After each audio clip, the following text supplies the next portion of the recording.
Video lecture में भाई हम कवर करने वाले हैं सॉल्यूशंस का पार्ट 2, क्लास 12 सॉल्यूशंस केमिस्ट्री का पार्ट 2। वीडियो आने में काफी देर हो गई भाई, जस्ट बिकॉज थोड़ा सा हेल्थ सही नहीं थी, है ना, पर स्पेस सही नहीं था। बट अब से आपको केमिस्ट्री की वीडियो हर एक हफ्ते में 2 वीडियोस आपको मिलती रहेंगी, ठीक है। तो भाई इंतजार किस चीज का है भाई, फिर स्टार्ट करते हैं अपना चैप्टर का पार्ट 2।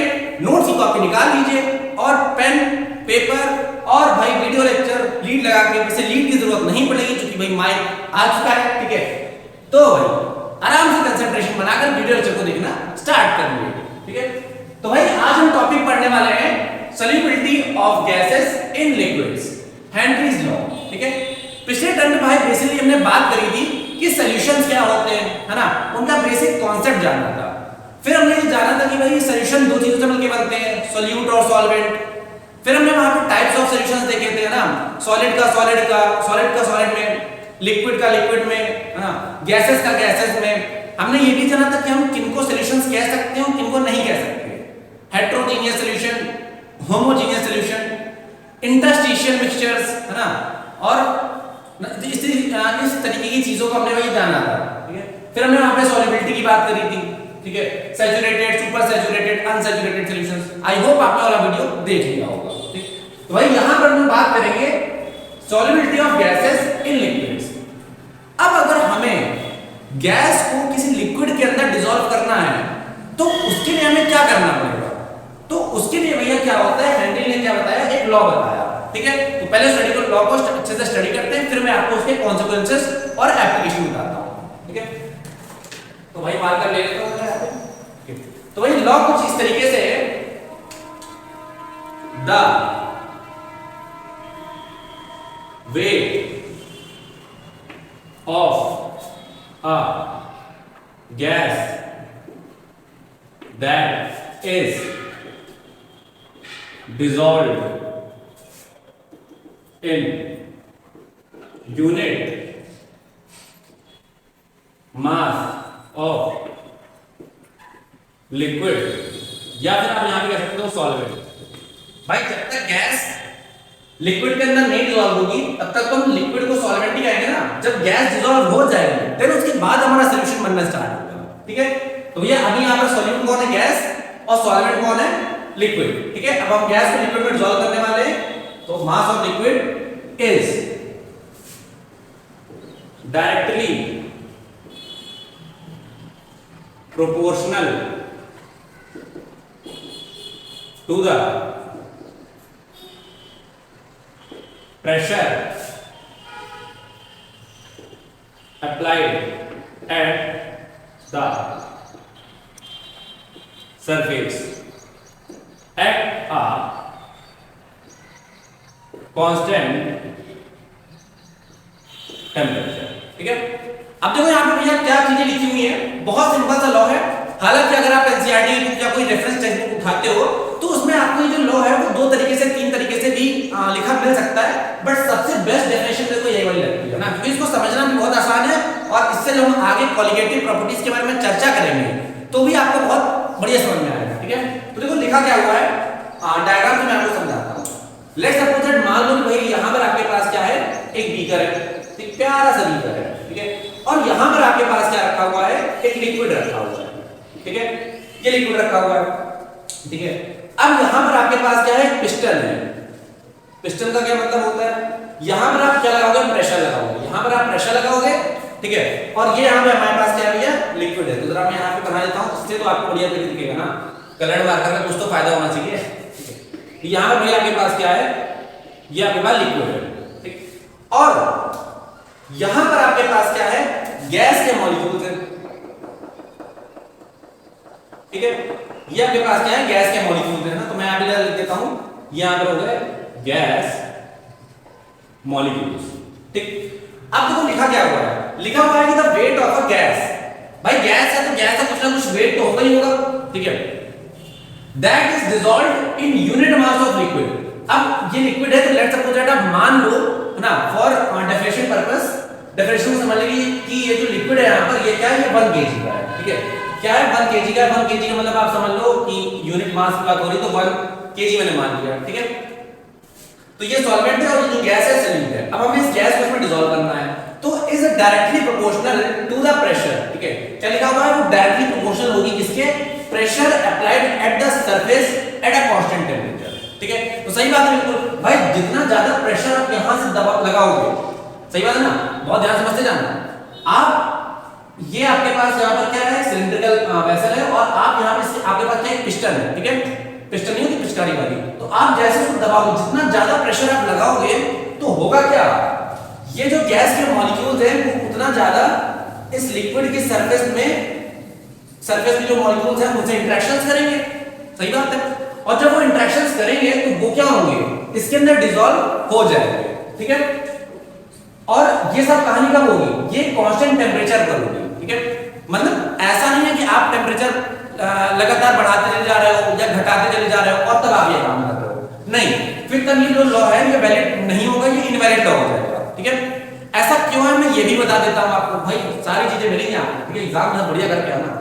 तो देखो ध्यान से, आप ये समझो कि अगर आपके पास ये सॉल्यूशन है और कंटेनर है, तो होगा क्या यहाँ पे, अगर आप इसको यहाँ से हीट कर दो तो हीट करने में बेसिकली होगा क्या कि ये जो हमने पिछले टर्म में पढ़ा था ना, आई होप आपने वीडियो लेक्चर देखा होगा, तो पिछले वीडियो लेक्चर में हमने ये बात जानी थी कि गैसेस की जो सॉल्युबिलिटी होती है वो टेंपरेचर बढ़ाने पर क्या होती है, डिक्रीज होती है। भाई आप टेंपरेचर बढ़ाओगे तो गैस के मॉलिक्यूल्स लिक्विड से बाहर जाएंगे। सही बात है, तो यही चीज है कि हमें यहाँ पर क्या करना है, हमें तो उल्टा करना है ना, हमें इस गैस को डिसॉल्व करना है लिक्विड के अंदर। तो ये जो कहानी होगी, हम क्या करेंगे, कांस्टेंट टेंपरेचर पर करेंगे, यानी कि हमारा जो टेंपरेचर है वो क्या होना चाहिए, वो कांस्टेंट होना चाहिए, यानी सेम होना चाहिए।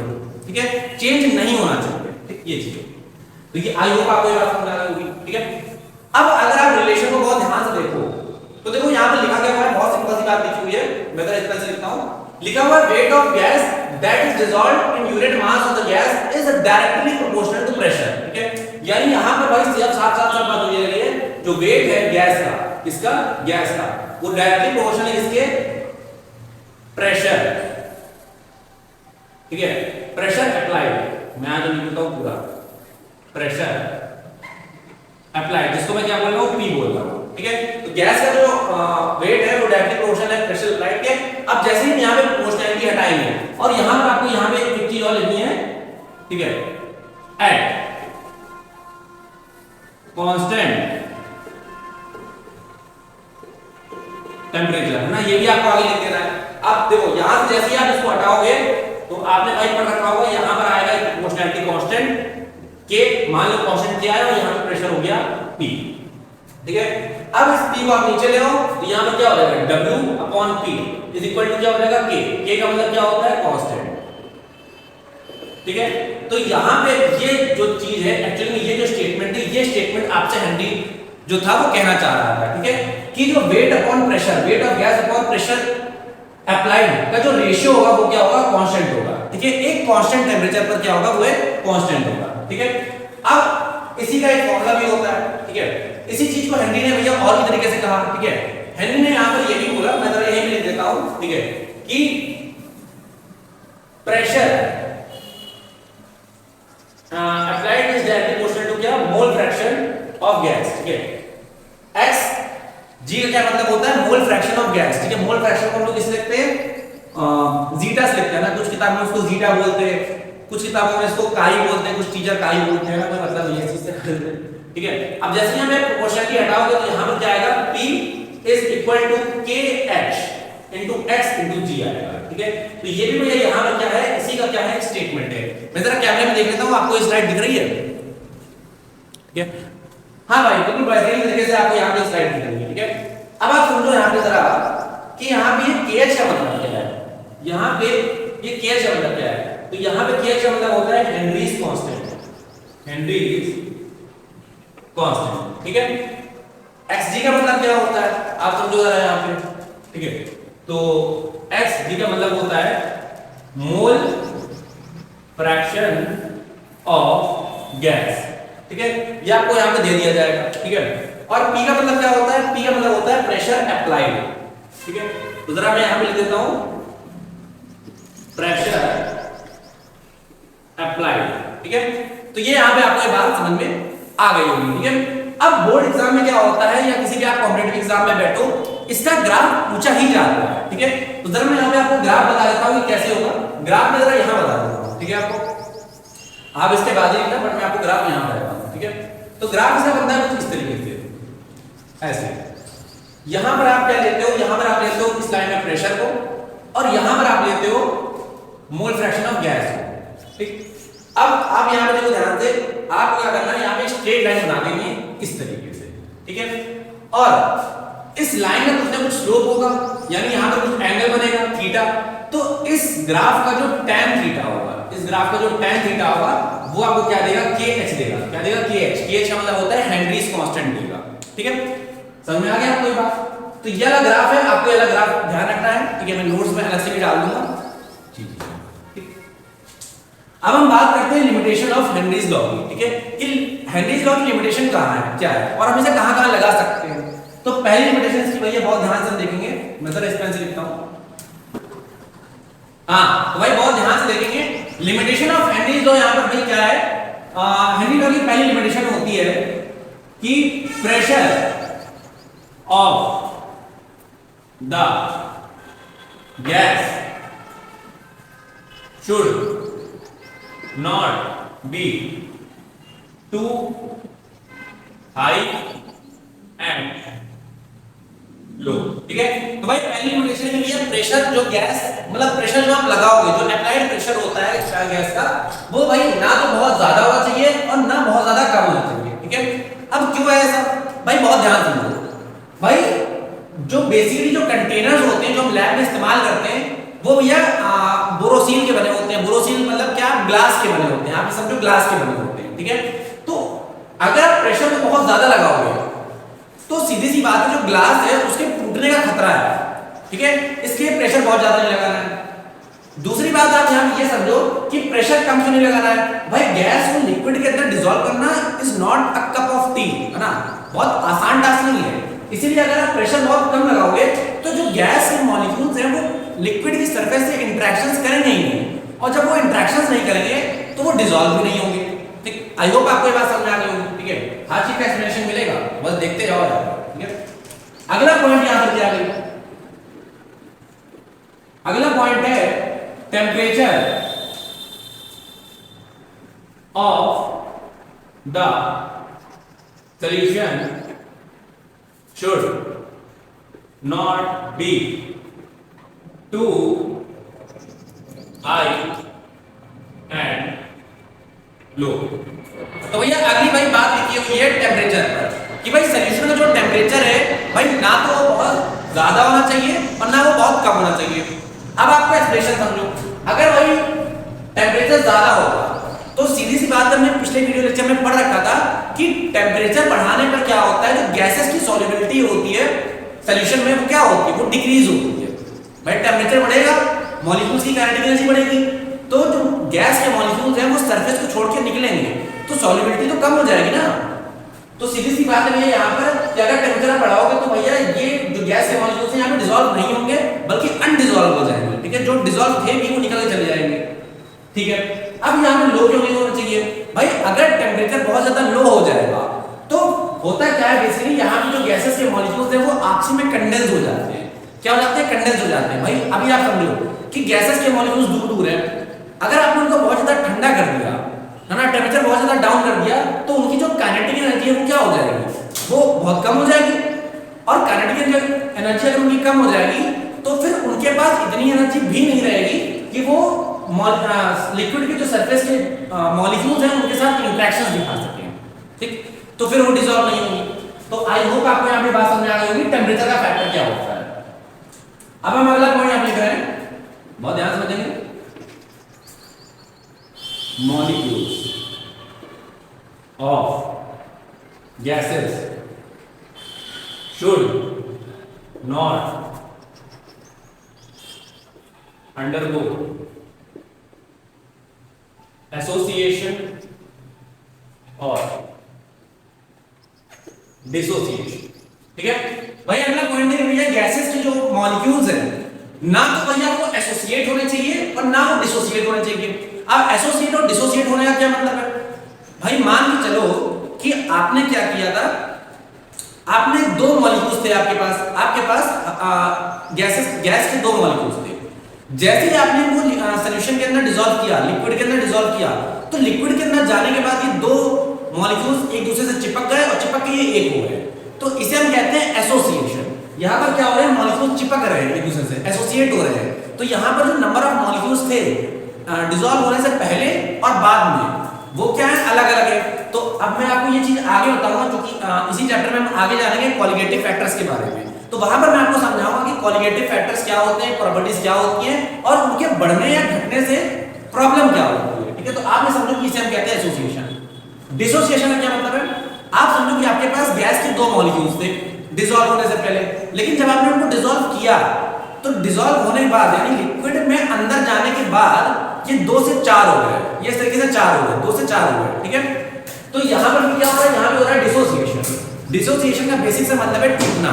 तो ऐसे केस में भी जो नंबर ऑफ मॉलिक्यूल्स हैं वो कंजर्व्ड नहीं है, डिसॉल्व होने के पहले और बाद में वो कंजर्व्ड नहीं है।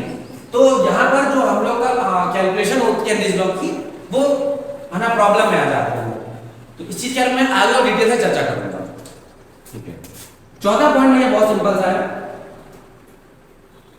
Molecules of gases should not react chemically with solvent। ठीक है, सॉल्वेंट का मतलब क्या होता है, बेसिकली यहां पे लिक्विड की बात हो रही है ना, यहां पे तो सॉल्वेंट आपका लिक्विड है ना। तो अगला चौथा पॉइंट है कि भाई गैस के जो मॉलिक्यूल्स हैं वो लिक्विड के अंदर डिसॉल्व हो, लेकिन उससे केमिकली रिएक्ट ना करें।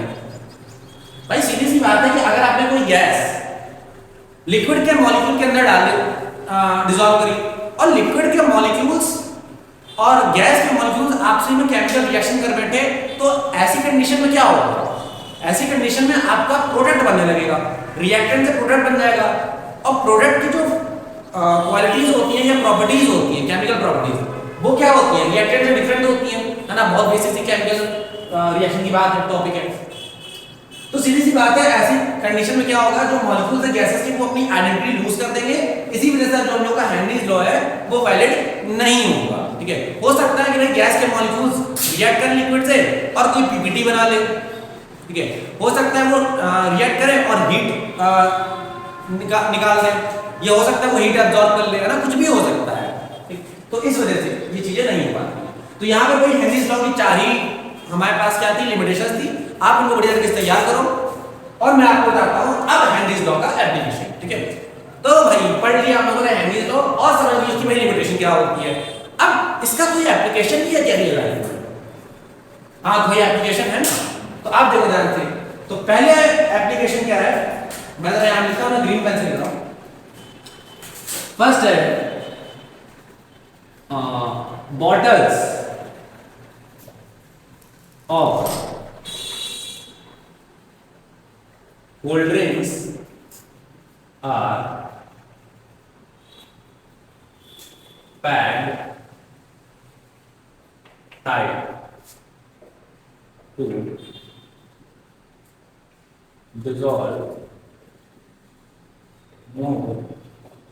ठीक है, तो बेसिकली इसका एप्लीकेशन क्या है, भाई आप सभी कोल्ड ड्रिंक पीते हो, ठीक है, गर्मी का मौसम है, वैसे भी हम यही कर रहे हैं। ठीक है, तो भाई बहुत ध्यान समझो कि भाई आप सॉफ्ट ड्रिंक्स या कोल्ड ड्रिंक्स पीते हो, तो भाई आपने देखा होगा जब आप मार्केट से उसको लेके आते हो, तो जब आप उसको दबाने की कोशिश करते हो कोल्ड ड्रिंक की बोतल को, तो वो दबती नहीं है ना, बहुत टाइट होती है और उसका जो ढक्कन होता है बिल्कुल सील पैक्ड होता है।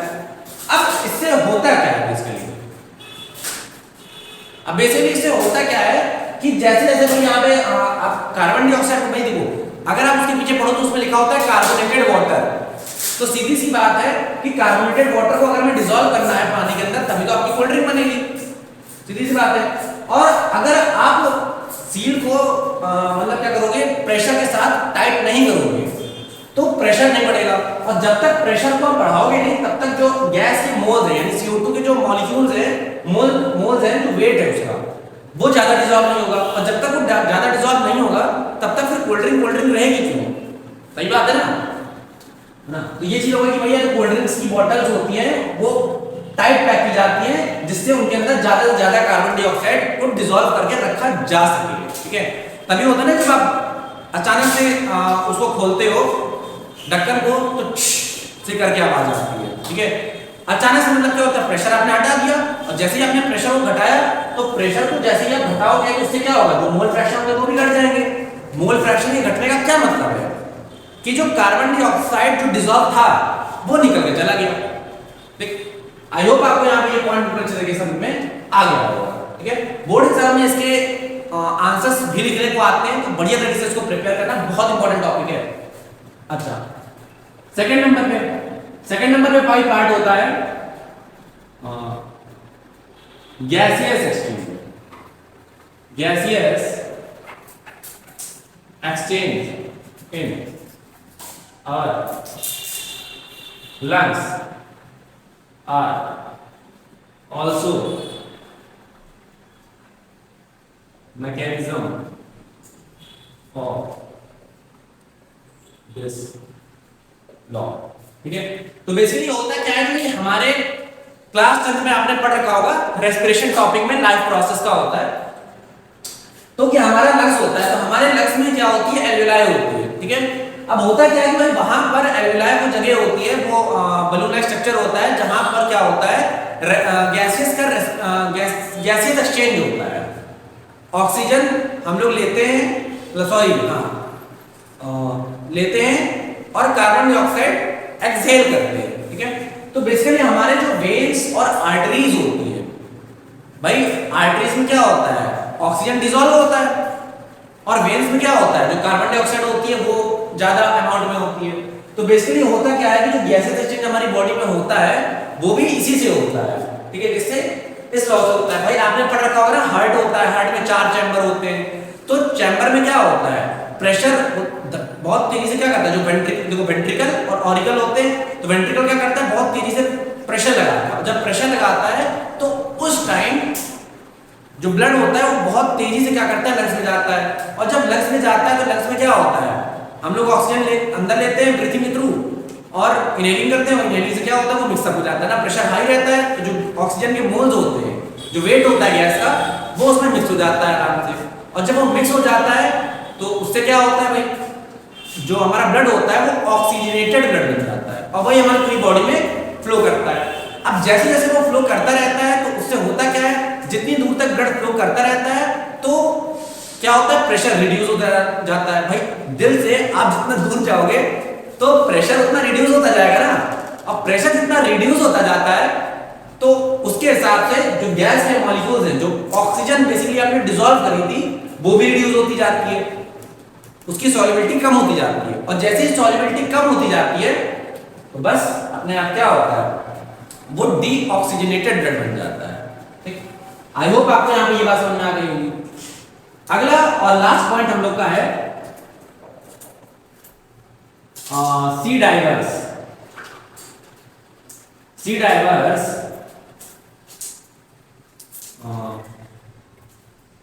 Take oxygen cylinder with them with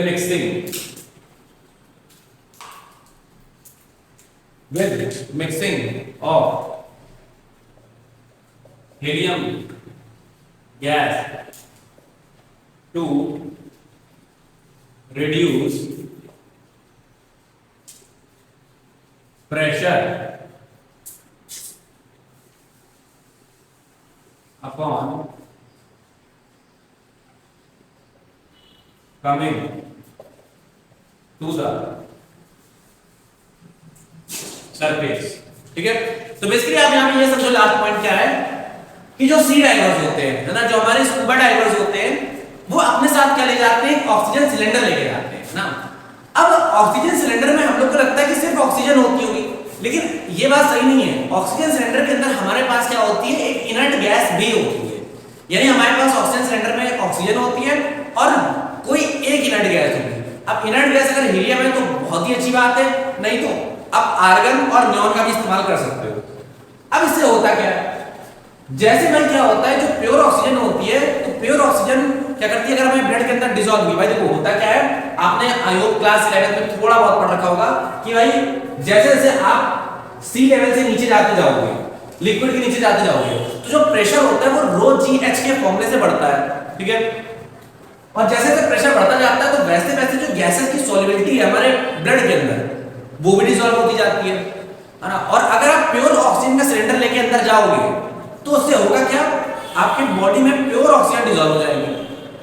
अब दिक्कत वहां तो नहीं है, वैसे हमारी बॉडी प्योर ऑक्सीजन को मतलब नहीं बियर कर सकती, लेकिन तब भी दिक्कत वहां नहीं है। दिक्कत अब तब होगी जब आप दोबारा नीचे की सरफेस से क्या होगी, ऊपर आओगे। अब जैसे ही आप नीचे की सरफेस से दोबारा ऊपर आओगे तो जो ऑक्सीजन नीचे जब आप थे तो वो तो डिसॉल्व है, लेकिन जब आप ऊपर आओगे तो ऊपर आने में क्या होगा, अब प्रेशर कम हो रहा है। अब जैसे ही प्रेशर यहाँ पर क्या होगा, कम होगा, मतलब प्रेशर कम होगा, तो जो गैसेस की सॉल्युबिलिटी है, जो ऑक्सीजन आपके नीचे जाते समय डिसॉल्व हुई थी, जब आप ऊपर आओगे तो वो भी भैया ब्लड से क्या होगी, निकलना स्टार्ट होगी। और यही सबसे खतरनाक कंडीशन होती है। यहीं पर क्या होता है, यमराज दिखने लगते हैं सब। होता क्या है कि जैसे आप ऊपर आने लगते हो तो आपकी जो वेन्स होती है, भाई वेन्स आपकी क्या होती है, बहुत कमजोर होती है ना, आर्टरीज ज्यादा स्ट्रांग होती है, वेन्स कमजोर होती है। तो जो आपका ये जो नसें होती हैं उनमें क्या होता है, ऑक्सीजन अचानक से निकलने की कोशिश करती है, और जैसे ही अचानक से निकलने की कोशिश करती है तो वो बुलबुले बनाने लगती है, यानी बबल्स बनाने लगती है। और इसी को हम लोग क्या कहते हैं, बेंड्स कहते हैं। क्या कहते हैं, बेंड, BENT, बेंड्स कहते हैं। और इससे होता क्या है, जब ये बहुत अचानक से होता है, बहुत एक्सीडेंटल फॉर्म में होता है, तो उससे क्या होता है कि पैरालिसिस हो जाता है, ठीक है।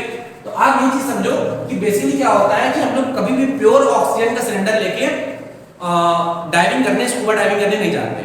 होता क्या है कि हम लोग या तो हीलियम की गैस ले लेते हैं, या तो आर्गन या नियॉन की गैस भी ले सकते हैं, ठीक है। वैसे हीलियम सबसे बेस्ट होती है। अब इससे होता क्या है कि जो हीलियम होती है वो तो होती है इनर्ट गैस, हीलियम होती है इनर्ट गैस।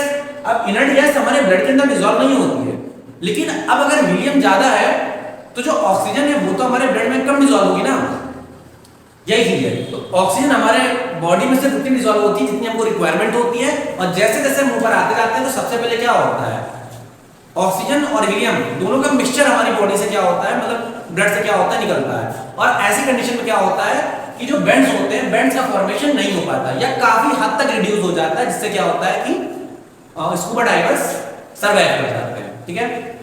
तो आज के लिए भैया इतना ही, ठीक है। आई होप आपको यहाँ पे वीडियो लेक्चर समझ में आ गया होगा, ठीक है। तो अब बढ़ते हैं भैया आगे। हाँ तो भाई अभी तक भैया हम लोगों ने पढ़ लिया क्या, बेसिक्स ऑफ हेनरीज लॉ। उसकी हमने फिर कुछ लिमिटेशंस देखी, और हमने उसकी लिमिटेशन के बाद हमने उसकी एप्लीकेशंस को देखा, ठीक है। तो भाई अब हम लोग चैप्टर में आगे बढ़ते हैं, और हम लोग का नेक्स्ट टॉपिक है कंसंट्रेशन टर्म्स।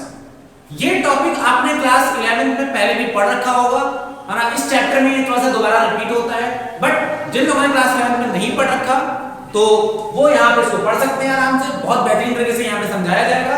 और जिन्होंने क्लास 11 में पढ़ लिया है और वो वीडियो लेक्चर को आगे बढ़ाना चाहते हैं, ठीक है, तो वो यहाँ से वीडियो को स्किप कर सकते हैं, ठीक है। तो भाई यहाँ पर बहुत ध्यान से देखेंगे कैसे आपको समझना है।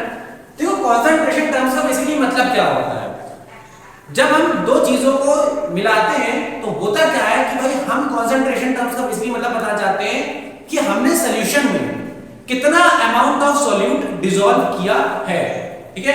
इसी को बेसिकली हम लोग क्या कहते हैं, कंसंट्रेशन टर्म कहते हैं।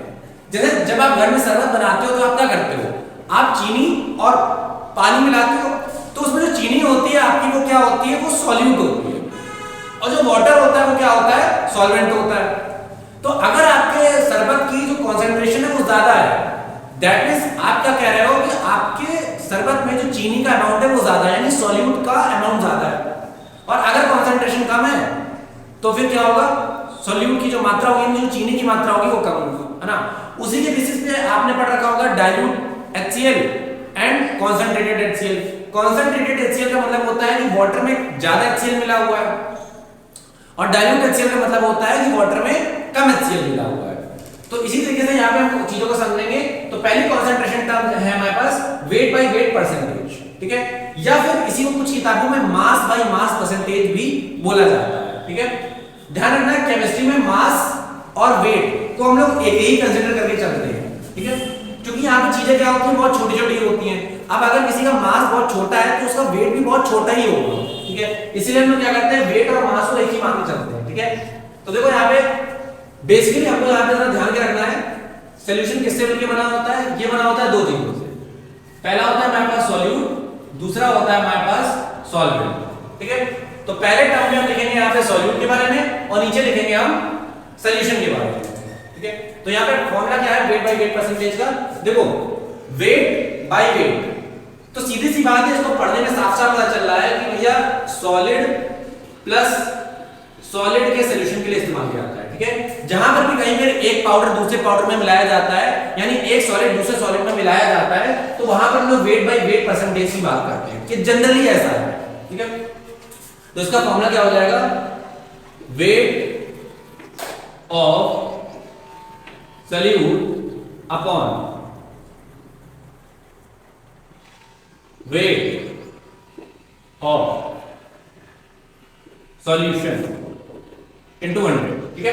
भाई आप अपने एग्जाम में नंबर कैसे निकाल देते हो, जितना नंबर आपने लाए आप वो ऊपर रखते हो, ठीक है, और जितना टोटल नंबर का एग्जाम होता है, ठीक है, वो आप नीचे रखते हो, मल्टीप्लाई करते हो 100 से, है ना।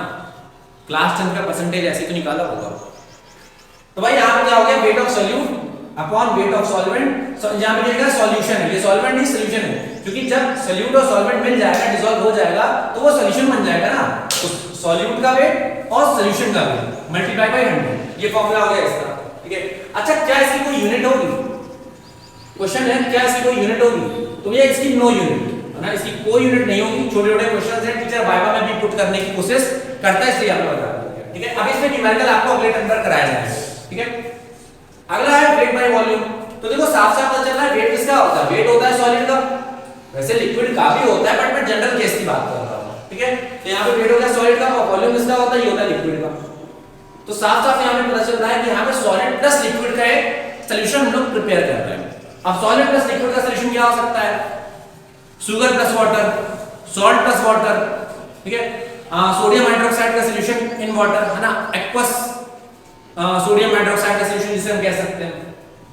तो बेसिकली इसका फॉर्मूला क्या हो जाएगा, तो जो पहले वेट है तो हमें क्या करना है, हमें लिखना है वेट ऑफ सॉल्यूट ऊपर और अपॉन, इस बार यहां पर क्या है वॉल्यूम।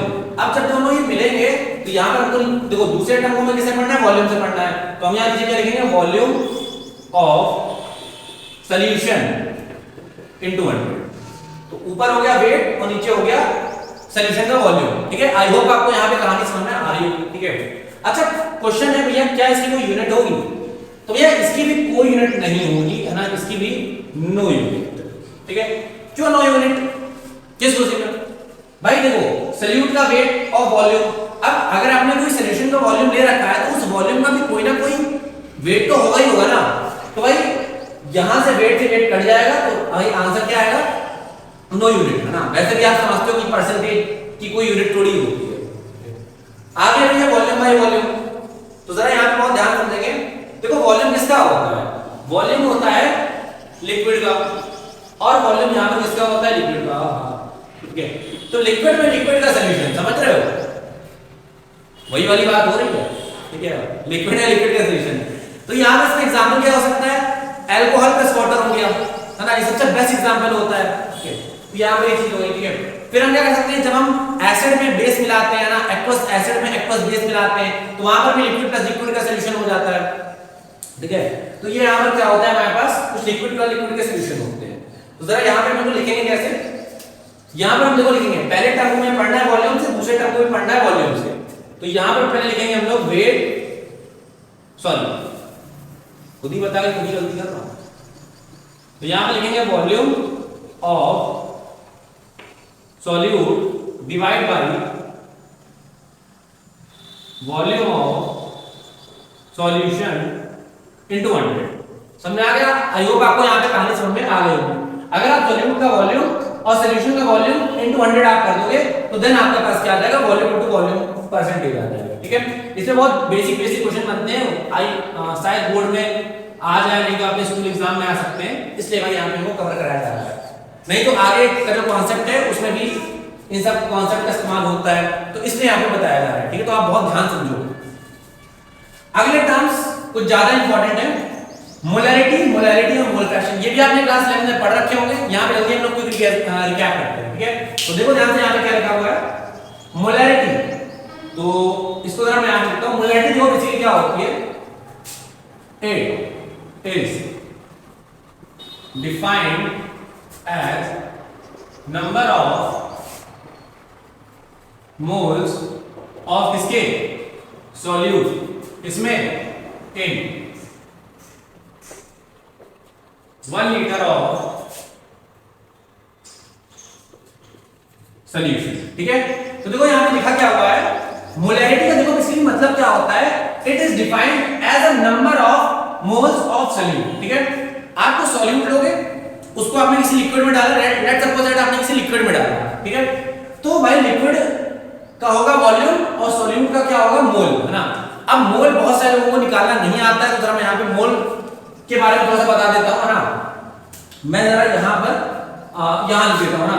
तो देखो भाई मोल निकालने का एक बहुत बेसिक सा फॉर्मूला है जो कि हमारे सिलेबस में इस्तेमाल होने वाला है, क्या, गिवन मास डिवाइड बाय क्या, मोलर मास, ठीक है।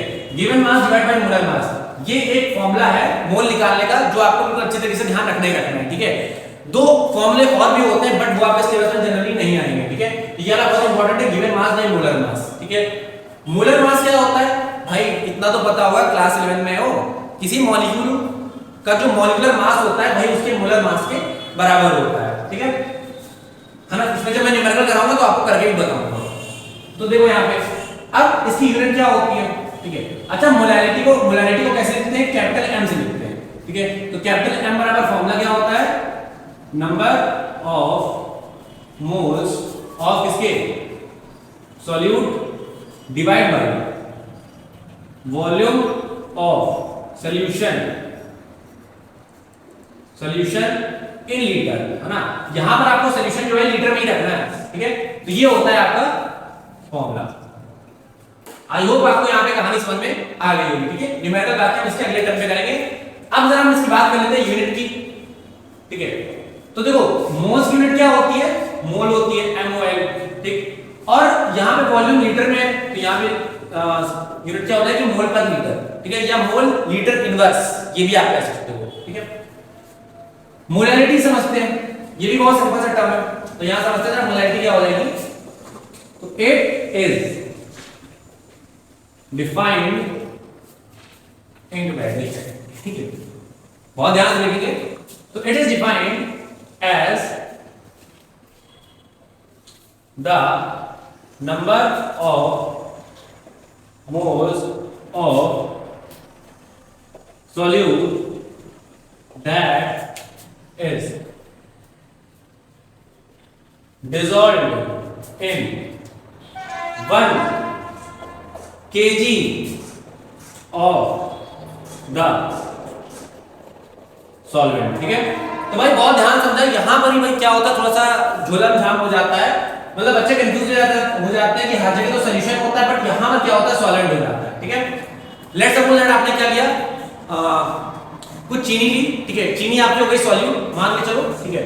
और आप उसको पानी में डिसॉल्व कर रहे थे, ठीक है। तो पानी हो गया आपका क्या, सॉल्वेंट।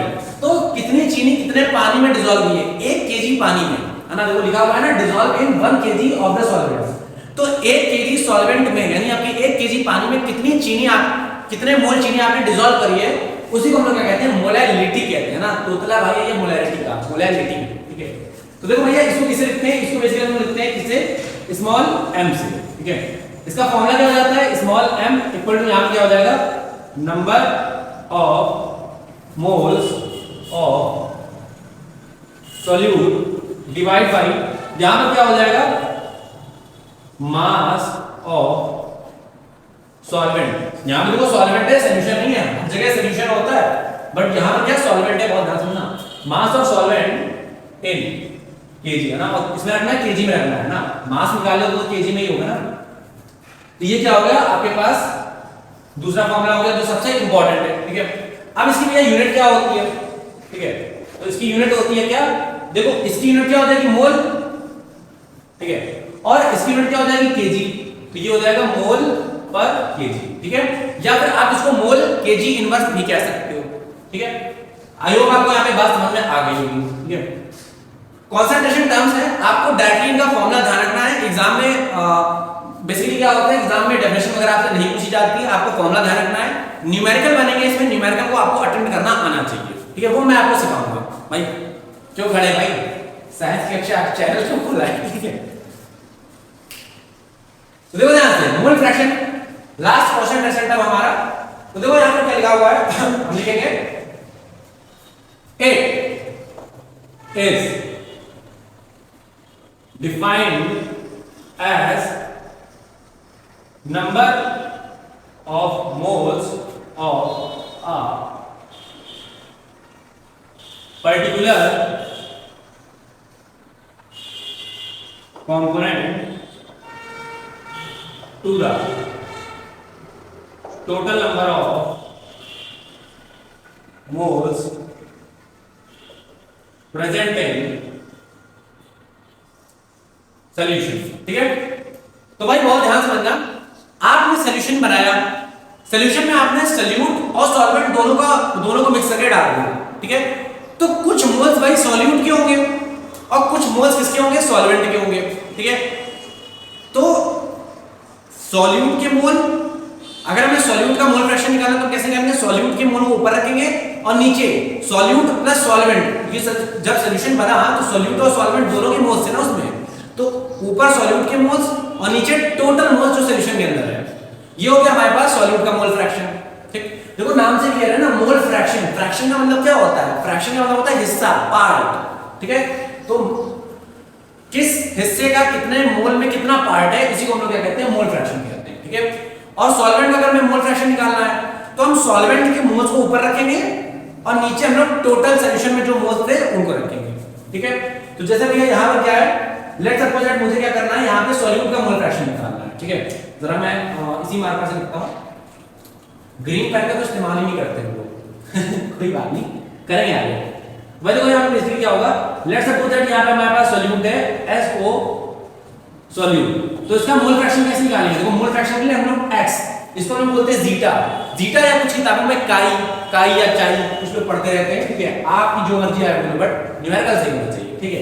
तो यहाँ पे इसको हम लोग कैसे बोलते हैं, n सॉल्यूट अपॉन